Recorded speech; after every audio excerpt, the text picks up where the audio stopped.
Circa, ano de 91. Prisão da ilha de Patmos.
Ah, I thought that would interest you. Oh, dear. Yes, she is a bit frightening, isn't she? The Whore of Babylon? You're incredible. Yep, the Whore of Babylon. She represents Rome.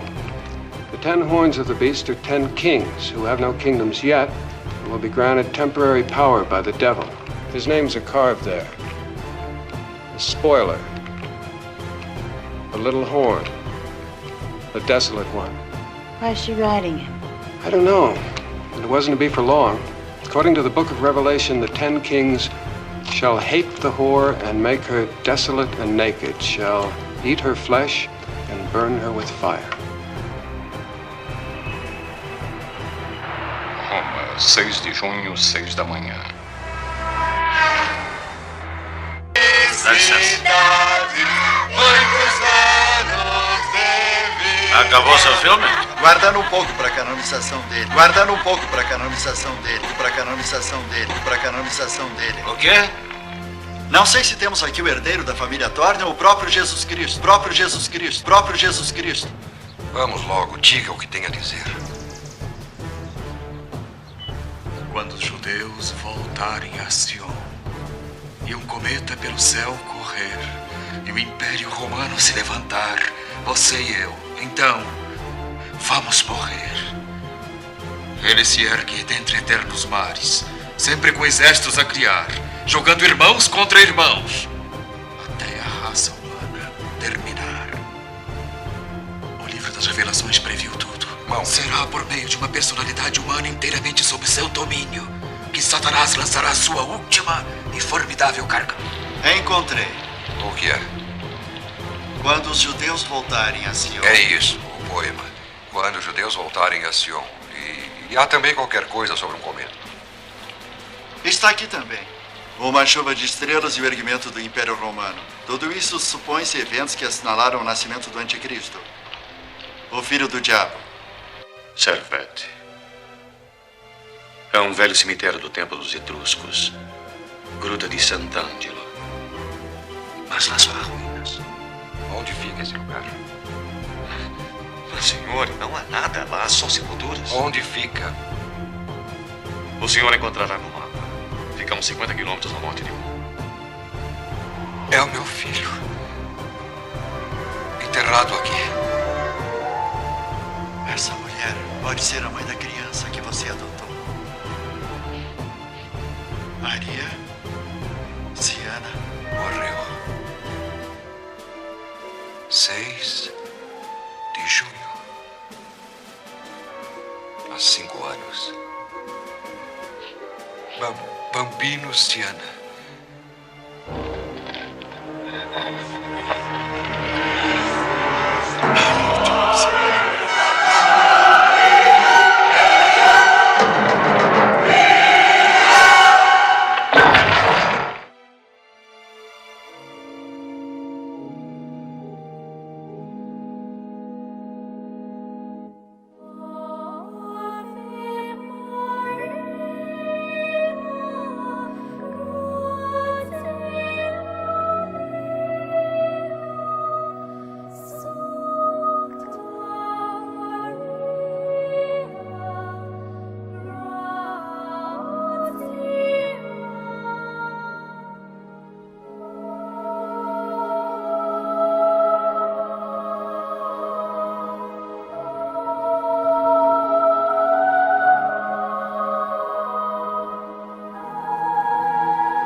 Olá pessoal, tudo bem? Aqui quem está falando é o Fernando Monteiro. Queria comentar algumas coisas aqui a respeito das coisas que têm acontecido, que a gente tem percebido, né? A respeito do sinal de Apocalipse 12, né? Capítulo 12 do Apocalipse. E ali nós temos a questão interessante, que é a questão do sinal da Virgem, né? Do sinal da mulher. E junto com esse sinal da Virgem também temos algo interessante, que seria, no caso, o dragão que está junto com ela, certo? Eu queria conversar um pouquinho sobre isso, sobre essa mulher e esse dragão.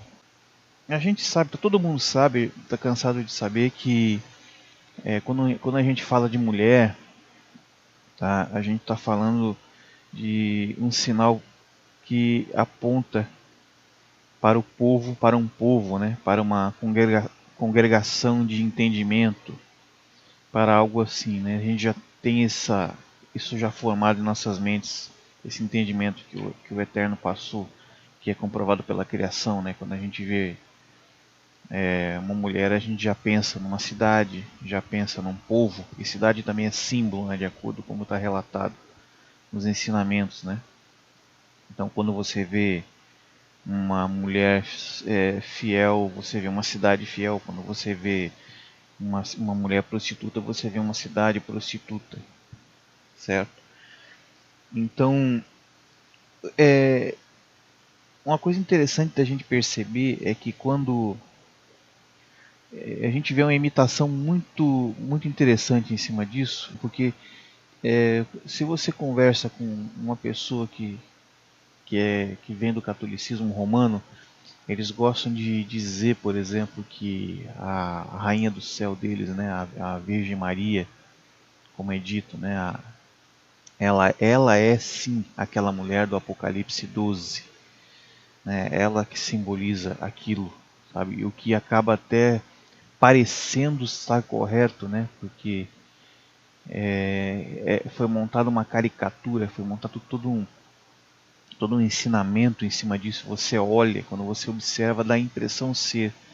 Mas a gente vai conversando aqui, a gente vai ver que incrivelmente, né, conseguiram inverter tudo, né, como sempre fazem, né, conseguiram inverter totalmente o entendimento sobre isso, sabe?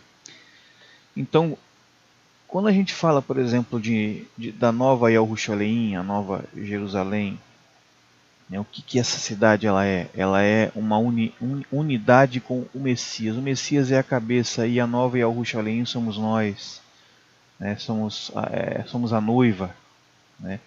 A gente vai estar dentro dela, por exemplo. Então, nós somos o corpo e ele é a cabeça. Então, é uma unidade. Tudo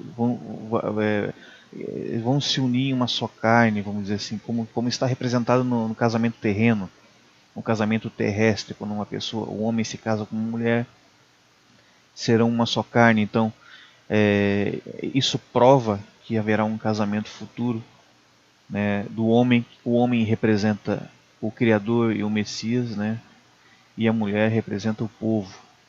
Então temos aí uma prova, né, física, um testemunho físico terrestre, terreno, né, sobre um casamento que haverá do homem, no caso o Messias, com a mulher, a nova Yerushalayim, ou Yalshoru, né, o povo. Então, de uma forma muito interessante, nós temos uma imitação disso também aqui na Terra, porque nós temos aqui um casamento, né, do Deus deste século, né, com uma cidade chamada Vaticano, e também representa um povo, né, que esse povo é o povo que segue esta cidade, né, e casando-se com seu marido, no caso chamado Jesus, ou Jesus, ou Yesous, ou tantos outros nomes, né, Isa, ou como você preferir, porque esse nome foi adaptado de povo a povo, então é adaptado um nome para cada povo. Então é esse povo que segue esta mãe, né, essa mãe, cidade-mãe, né, a cidade que representa o comando deles, né, que é a mãe de todas as religiões mundiais, né, de todos os pensamentos mundiais hoje. Quando você vê um indiano, quando você vê um muçulmano, quando você vê um shintoísta, um xamanista, sei lá, sabe, são tantas religiões, né? Quando você vê, por incrível que pareça, vai ter gente que até hoje não entende e não aceita isso, não sei porquê, mas o cristianismo, quando você vê um cristão, o que é o cristianismo? O cristianismo, na verdade, ele sim é uma forma de você falar catolicismo, né? Que é a religião universal. Quando foi fundada a religião universal, que no caso é o catolicismo, católico é universal, então o catolicismo romano, o universalismo romano, já se houve a intenção de se fundar uma religião única mundial. Então, a partir disso, sairia todas as religiões mundiais, né? Inclusive os evangélicos, na religião evangélica, que é a predominante aqui nesse país, né? E todas as outras no mundo que vemos hoje fazendo serviço a Roma, né? Preparando a Roma para coroar o seu grande rei efeminado, né? É um rei que está em unidade com uma deusa, com o sagrado feminino, né? E então essa preparação vem sendo feita. Isso na verdade começou, né, eu já comentei sobre isso antes. Isso começou no Éden, né? Porque isso é fácil entender, gente. Adam, quando ele estava no jardim, ele foi o primeiro homem da perdição, né? Porque a partir dele entrou o pecado no mundo, né? Houve a queda, entrou o pecado no mundo, então ele foi o primeiro homem da perdição. Então a gente pode perceber que ele é uma sombra do segundo homem da perdição, que é o que vai vir. Ele foi feito pelas mãos do Eterno, né? Ele é a imagem, Adão é a imagem e semelhança do Eterno. Ele foi uma imagem que o Eterno fez. O Eterno fez a imagem. E o Eterno deu vida à imagem, porque ele consegue dar vida àquilo que ele faz. O homem, quando faz uma imagem, ele não consegue dar vida, ele não consegue dar sopro de vida. Entendeu? Então é por isso que a imagem da besta será dado sopro de vida, de uma forma mentirosa, porque você vai olhar aquela imagem e vai parecer que ele ressuscitou, mas ele não ressuscitou. Na verdade é uma imagem apenas de alguém que já esteve morto. Por isso disse a imagem da besta. A besta já veio. São duas vindas, assim como o Messias teve duas vindas. A primeira vinda, né, como homem, e a segunda vinda já como Rei Supremo. Tá? Assim a besta também vai imitar. Então a besta teve uma primeira vinda como homem, né, como um homem, tá? Que já foi aclamado na época até como adorado, né, de uma certa forma indireta, mas ele era homem. Então agora ele morreu, a besta morreu, e a besta voltará como Rei Supremo do mundo, né, para eles, o Rei Universal, o Rei Católico Universal. Então isso aí tudo é uma imitação, é tudo uma continuação daquilo que ocorreu lá atrás no próprio Éden, né? No Éden, o homem da perdição. Por que perdição? Vamos identificar a questão da palavra perdição. Tá? Bom, eu já fiz até uns posts aí escritos, né? Não vídeos sobre isso, eu não fiz ainda, né? Mas sobre a questão do capítulo 5 do livro de Zohar Yal, Zacarias, né? E ele tinha um texto que eu já tinha lido no passado algumas vezes e não entendia o que aquilo queria dizer, e o entendimento disso veio agora, no fim dos tempos agora, porque teve várias coisas que ocorreram, que foram sendo entendidas, que acabou dando um entendimento a esse texto. Que quando você lê Zacarias 5, fica bem estranho o que está escrito lá, sabe? Que é uma visão dele dada por um anjo, né? Com interpretação junto. Só que essa interpretação, se você não tiver um entendimento do que seria a Babilônia, do que seria tudo, você não consegue perceber. Mas eu vou dar uma lida aqui e a gente vai ver, ó. E outra vez levantei capítulo 5 do livro de Zacarias, né, Zohar Yal. Vamos lá.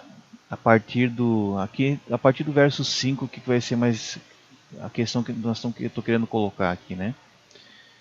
E saiu um anjo que falava comigo e disse-me: levanta os teus olhos e vê o que vem, ou o que sai. Depende, o livro está escrito, vê o que é isso que sai. Tem outros que dizem, vê o que vem, né?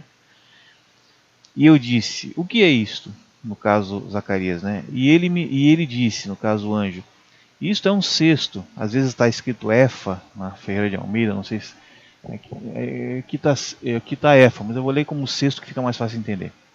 E ele disse: isto é um cesto que vem, ou que sai, né? Disse ainda: esse é o aspecto deles em toda a terra.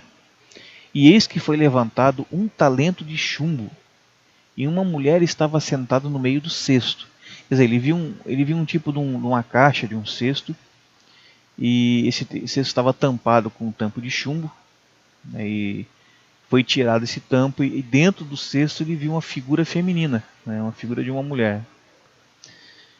E ele disse: esta é a impiedade. Olha só que interessante isso.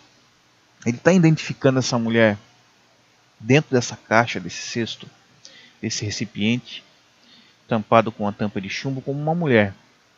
E ele ainda diz que essa mulher, ela é um símbolo da impiedade terrestre.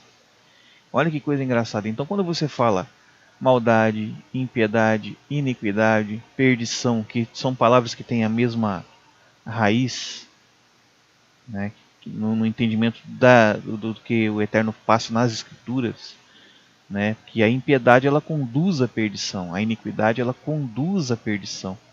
Então são coisas que estão interligadas, tá? Então ele está identificando esta mulher como impiedade. E no caso, e a lançou dentro do cesto, né? No caso, e lançou sobre a boca desse o peso de chumbo. Quer dizer, a tampa de chumbo desceu cobriu o cesto, a mulher ficou dentro. Tá? E aí ele continua aqui, né? A visão. E levantei os meus olhos e vi, e eis que saíram duas mulheres. Olha só, gente. Essa questão de você ver mulher, né? O sentido disso lá na frente vai ficar mais claro. Tá? E levantei os meus olhos e vi saíram duas mulheres, quer dizer, são dois seres femininos, né? Tá? Que surgem de repente aqui. E traziam vento nas suas asas, quer dizer, tinham asas, né? E o vento, no caso, o entendimento delas é que conduzia as asas delas, né? O vento que não é espírito. É uma coisa interessante que eu queria comentar aqui. Por exemplo, quando você fala Espírito Santo, você tem uma palavra muito vaga, muito mística, né? Você não consegue definir, você acha que é uma coisa mística, inalcançável, difícil de ser alcançada. O Espírito Santo, eu preciso ter o Espírito Santo. Mas quando você pega e traduz isso ao original, que no caso você pega Ruha Hol Hodshua, você tem o que? Qual é a tradução disso? Você tem como o Ruha, o vento, é o entendimento, né? Aquilo que vem do eterno, aquela coisa que ele assopra em você para te dar a vida, que é o entendimento que leva à vida eterna. Tá? Então, e Hodshua, no caso, a majestade para a salvação. Então você tem o entendimento que conduz a majestade para a salvação. Entendimento que conduz a majestade para a salvação. Olha só como fica muito mais claro. Quando você vê sempre Espírito Santo escrito, você vai entender que isso ali está falando daqui, do entendimento que vem do eterno, que é o seu vento, que leva a majestade para a salvação. Então, quando você lê o texto, fica muito mais claro o que aquilo quer te dizer. Tá? Então, o vento nas suas asas, quer dizer, o entendimento nas suas asas, o entendimento deles é que conduzia eles, né? Pois, aí continuando, pois tinham as asas como as da cegonha. Olha só, se vocês pesquisar sobre cegonha, então a asa era semelhante da cegonha. A cegonha, na mitologia, o que ela faz? Ela traz os filhos, né, os recém-nascidos. Então você vê que são dois seres que estão conduzindo um recém-nascido, uma alusão a um filho que está vindo, né, um sinal de um nascimento. Agora vamos continuar para a gente ver do que é esse nascimento, né? E é uma mulher, né? No caso, uma mulher que está dentro do cesto, é o nascimento de uma mulher. E levantaram o Efa e entre a terra, o Efa no caso o cesto, levantaram o cesto, ou Efa, né? Como eu falei, que pode variar a tradução, entre a terra e o céu, quer dizer, saíram voando. Tá? Então me disse o anjo que falava comigo, para onde levam elas o cesto? Ele perguntou para Zohariel, Zacarias. E aí ele complementa aqui no versículo 11. E ele me disse, para lhe edificarem uma casa na terra de Shinar, Sinar, né, pode variar, e estando ela acabada, este cesto, no caso ele, será posto ali na sua base. Então, olha que interessante, isso está relacionado então com a terra de Shinar, né? Tá? É uma visão de um cesto com uma mulher dentro, carregado por dois outros seres que também são femininos, né? Duas mulheres, com asas de cegonha. Quer dizer, essas duas mulheres estão conduzindo o nascimento de um filho, de um nascimento de algo, né? Tá? Dentro dessa figura dentro do cesto.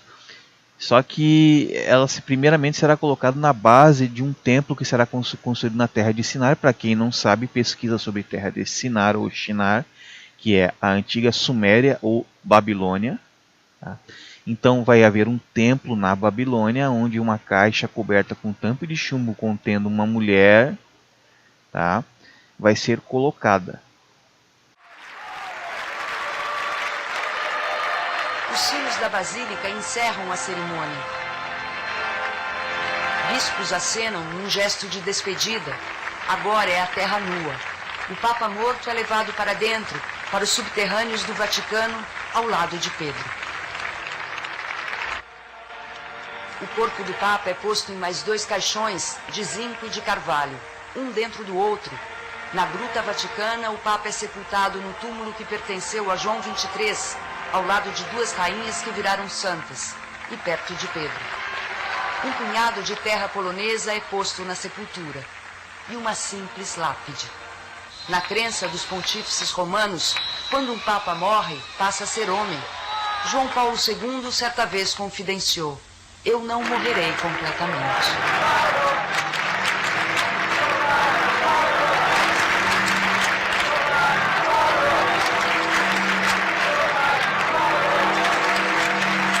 Além de tudo estar casando aqui com o que a gente está vendo aqui, tá? Então, se começamos a pesquisar sobre a questão da besta, né, porque isso aqui está falando da besta, aí vai ter gente que vai dizer, mas pô, ele está falando de uma mulher, não é de um rei. Mas aí que tá, meu amigo, se você pesquisar sobre o personagem de João Paulo II, você vai ver que ele declarou totalmente, né, que a Maria é a mãe dele. Então você veja que ele está em unidade, né? Assim como o Messias, o homem, né, está em unidade com no caso Ial, está em unidade com seu filho Ial Rusha, inclusive o próprio nome dá testemunho disso, né? E Ial Rusha está em unidade com a Orolial, que seria a igreja, né, que é o povo, e a cabeça forma um corpo único, como ele fala que ele é a cabeça. E o nascimento se iniciou, no caso, né, há 2000 anos e vai terminar agora com a saída dos pés dentro do ventre. A cabeça já saiu, está saindo o corpo, né, o pescoço passou, os braços passaram, o peito passou, a cintura passou, né, a perna começou a passar, passou os joelhos. Nós estamos agora com os dedos dos pés saindo de dentro da mulher, nascendo, né, da mulher. Então está quase completo o corpo, né, para que esse corpo suba e vá reinar. Então isso que a gente observa no nascimento, né, quando uma pessoa nasce. Então você vê primeiro a cabeça saindo, depois o corpo. Quando o corpo todo saiu, você diz nasceu. Então ali você tem a cabeça e corpo, não há uma separação. Se você cortar a cabeça da criança, você mata. Então a cabeça e corpo nascem, né, para formar um corpo único. Da mesma forma a imitação faz. Então você tem o quê? Só que como aqui o mundo é efeminado, então o domínio do mundo está sob o comando de uma mulher. Entendeu? Essa mulher é que comanda o mundo, né, na religião mundial, né? Só que nós sabemos que o rei, no caso, que vai reinar é um homem. Isso está claro nas profecias, né, que será um homem que vai reinar. Então por que o Eterno está mostrando uma mulher aqui? É isso que é interessante, né? Ele faz questão de mostrar que é uma mulher também, mas ao mesmo tempo a figura que será visível é um homem. E levando essa questão para o lado da besta, no caso de João Paulo II, nós vemos que existe um templo hoje na Babilônia, um templo que foi construído na nova terra de Shinar, né, que é a terra das pernas, no caso de Roma, não a terra da cabeça, que seria a Babilônia, que nós já estamos no fim dos tempos. Então a criança está pronta a nascer, tanto do lado do Eterno quanto do lado da Babilônia. Como nós estamos no fim, então nós estamos nos pés. Os pés seria, no caso, o fim das pernas, que é Roma.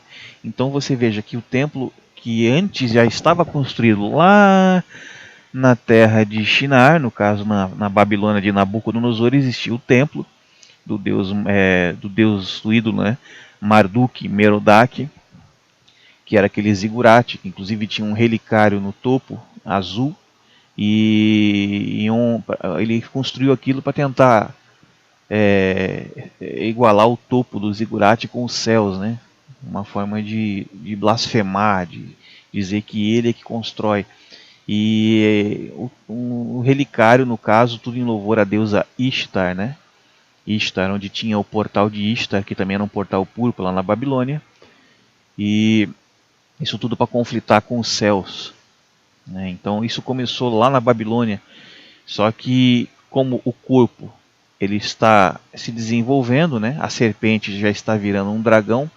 Quer dizer, a visão da estátua de Nabucodonosor, aquela visão que a gente conhece, que o reino começou como uma serpente, o reino desse mundo, e hoje já virou um dragão, porque já está com as suas pernas, com seus braços, com suas cabeças, com seus chifres, praticamente todos formados. Nós estamos faltando só apenas se formar totalmente os 10 chifres, né, praticamente, porque até as 7 cabeças já se formaram, né? Só volta a vir o retorno de uma das cabeças, no caso, né, que será o 8º. Então você tem o 8º rei, e você tem a oitava colina. Quer dizer, existe uma ligação de o oitavo rei com a oitava colina. E o link está aí, né? Você veja que é essa questão do brasão. Então você tem a questão do rei efeminado se cumprindo totalmente em cima desse ponto. Interessante a gente notar também que, por exemplo, no capítulo 11 do Apocalipse da Bíblia é dito que é a cidade que se chama espiritualmente Sodoma e Egito, né? E aí a gente vê os exemplos, por exemplo, de Sara e Hagar, a egípcia, né? Você vê, a Hagar teve um filho, e esse filho é o filho da egípcia, o filho da escrava, né? E Sara é o filho da livre, a livre e a escrava. Então você tem ali um grande exemplo, uma grande imitação, né, de duas mulheres, a disputa entre duas mulheres, no caso o dragão e a virgem do Apocalipse 12. São duas mulheres, são duas figuras femininas brigando para serem elas, uma detentora da herança e outra não.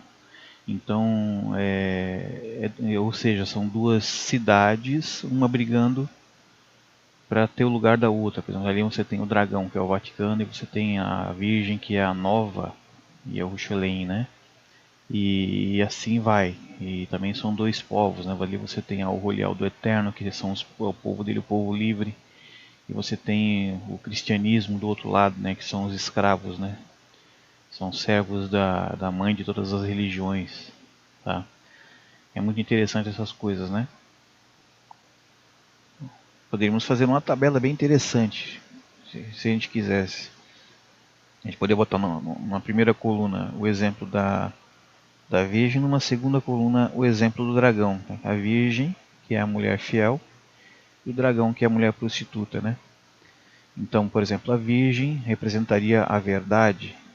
A Virgem, ela é a verdade. Aí você começa a pesquisar, você vê que o Messias diz: eu sou o caminho, a verdade, e a vida. Então a verdade dá testemunho do Messias. O Messias chama-se Yahushua, né? Então ela dá o testemunho. E o dragão imita isso, né? O dragão, quando ele pega o texto e troca o nome para, por exemplo, para o nome do ídolo Jesus, né? Jesus.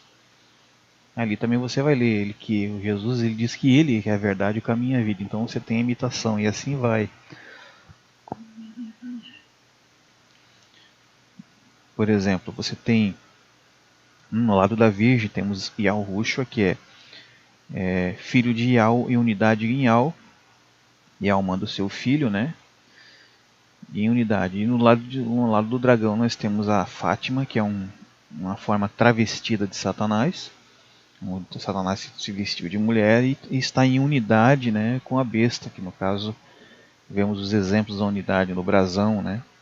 Temos também o exemplo da unidade do M marcado no caixão, que também é o brasão de Maria colocado no caixão dele, né? Eu já havia citado a tampa de chumbo, né, que foi colocado lá no texto de Zacarias. Então ali, se você reparar o caixão da besta, tem o M, né? O M do brasão de Maria. Então o brasão de Maria está no caixão, o brasão de Maria está no brasão literal papal, e isso marca uma unidade, né? E os lemas também que foram ditos, né? Que está em unidade. E se você for no lado da Virgem, né? Nós temos a Virgem, ela segue o Mehushihai, né? O Mehushihai, que é o libertador para a vida, né? Então o Messias, no caso, né? E no lado do dragão também temos a medianeira, né? A medianeira, que é um título dado a essa rainha do céu, esse travesti chamado rainha do céu. E ele é intermediário, ele faz a intermediação entre os homens e os céus, né? Temos uma imitação também, né? O lado da Virgem nós temos a bondade, a justiça, né? Nós temos a eternidade, a bondade e a justiça. E no lado do dragão nós temos a injustiça, temos a iniquidade, que eu já falei do livro de Zacarias, nós temos a perdição. Então essa mulher também representa a perdição. é um símbolo dela, a iniquidade, a perdição, a injustiça, enquanto no outro, né, em termos de cidade, por exemplo, a Virgem representa também uma cidade, um povo. Uma cidade e um povo, no caso Yalhusholeim, Jerusalém, e representaria também Yalshuru, que é Israel, né? Você conhece como Israel, então é um símbolo desse povo. A Virgem ela aponta para esse povo, enquanto que o dragão, a prostituta, que é o Vaticano, apontaria literalmente para a cidade do Vaticano, né, que é uma mulher, e também apontaria para o povo, no caso, que é o cristianismo, os cristãos, né, ou os muçulmanos, ou os islâmicos, né, como você preferir dizer, ou os hinduístas, ou os shintoístas, ou os xamanistas, ou essas religiões todas que vieram dela, que nasceram dessa ideia de se criar uma religião única mundial agradando a todos os povos do mundo, né? De acordo com o que eles desejam seguir. Então, de um lado, nós temos a Nova Yalhusholeim, que é um povo livre, né? E habitado por Yalshuru, que significa os justos, né? São os justos do ser. E do outro lado nós temos o Vaticano, que é uma cidade também representada pelo dragão, e o povo, a união do povo, que seria o cristianismo, e as suas filhas, né? as suas crias, né? Todas as suas criações posteriores, né? Então, repetindo o que já foi dito acima, se olhamos para o lado da Virgem de novo, temos os livres, né? O povo que é livre, realmente liberto. Então, se aquele que Então aquele que segue será livre, né? Então, enquanto que no lado do dragão nós temos o cristianismo e suas filhas, né? A religião do cristianismo, né? Que foi a religião fundada por Roma, né? Como a união através de Constantino, que botou o XP, que é um símbolo, é a primeira letra da palavra Cristo, né? Como símbolo dele. Então, toda vez que a pessoa fala que é cristão, está falando que segue essa doutrina, essa ideia, sabe?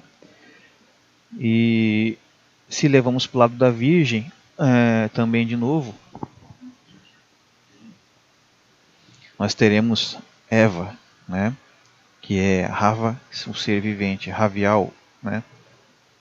É a Eva do Éden. Ela é a Virgem numa forma posterior, né? Numa forma anterior. E no lado do dragão, no caso, é a serpente, que hoje não é mais serpente, já é o dragão, porque o tempo passou e o seu reino se formou quase totalmente. O dragão já finda para o seu fim, para ser jogado na condenação eterna. Então, com o corpo completo, né? Então, de um lado, na Virgem, nós temos a Eva, que foi a mãe, né, de todas as pessoas, né, foi a primeira, e a imitação do lado, que no caso é a serpente, né, que Satanás se vestiu de figura feminina, incitou a mulher a comer do fruto, a mulher se tornou perdição quando conheceu o bem e o mal, e Adão também se tornou o homem da perdição, no caso o homem de Eva, né. Depois houve arrependimento, tudo, isso aí não há dúvida, né, se você ler os livros vocês vão ver que houve um arrependimento, mas já estava feita a besteira e teve que se cumprir o tempo agora, que agora está acabando, ainda bem. Né? Então, o homem da perdição, primeiro homem da perdição foi Adão, né? Segundo homem da perdição será o iníquo. Nós temos o filho varão da Virgem, né? O filho varão da Virgem é a sua cabeça e o seu corpo. A cabeça, no caso, é Yalhusha, e o corpo é o Holial, né? E da mesma forma que nós temos um filho varão, que no caso do dragão também, só que o filho varão do dragão é um efeminado, pois o dragão ele é um travesti espiritual, onde ele tem um homem que entrega a esse travesti todo o seu poder, essa mulher, né, travestida, todo o seu poder. Então é um filho varão efeminado da prostituta. Temos o filho varão da Virgem, que no caso é o Messias, e o filho varão que nascerá no sinal de Apocalipse 12, né, que o corpo vai se juntar com a cabeça.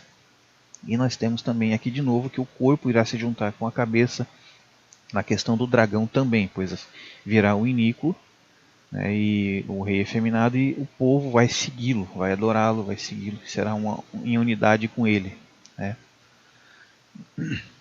Então é bem interessante, né?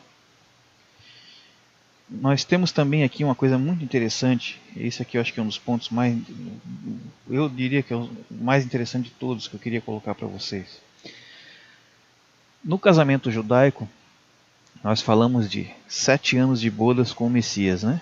Com o Messias. Por quê? Porque no casamento hebreu, no casamento judaico, é uma forma de expressão que é errada, né? Mas o casamento hebreu, né? O casamento do povo hebreu. O noivo ficava 7 anos com a noiva, 7 dias com a noiva nas câmaras nupciais, no caso apontando para 7 anos, né? Um dia como um ano ou um dia como 1000 anos, dependendo do caso, né? Quando você lê na escritura. Então, assim como haverão 7 anos de bodas com o Messias, que é o verdadeiro, o Mehushihai é o verdadeiro Salvador, haverão também 7 anos de bodas com o rei efeminado, com o iníquo. Então você veja, olha a justiça operando. São 7 anos de bodas para o corpo de Yahushua e 7 anos de bodas aqui na terra para o corpo da besta. Cabe às pessoas escolherem. São 7 anos de tribulação que haverá na terra, e se quem quiser ficar, fazer parte dessas bodas com o iníquo, vai ficar. Quem não quiser, poderá fazer parte das bodas com o Mehushihai, 7 anos. Certo? Então aí. E essa lista ela pode crescer muito, né? Isso aí pode crescer bastante. Se você começar a fazer uns paralelos aí, vão aparecer inclusive muito mais coisas, sabe, a respeito desse assunto. Bom pessoal, até a próxima, se assim for a vontade de Yahushua. Um abraço para todo mundo.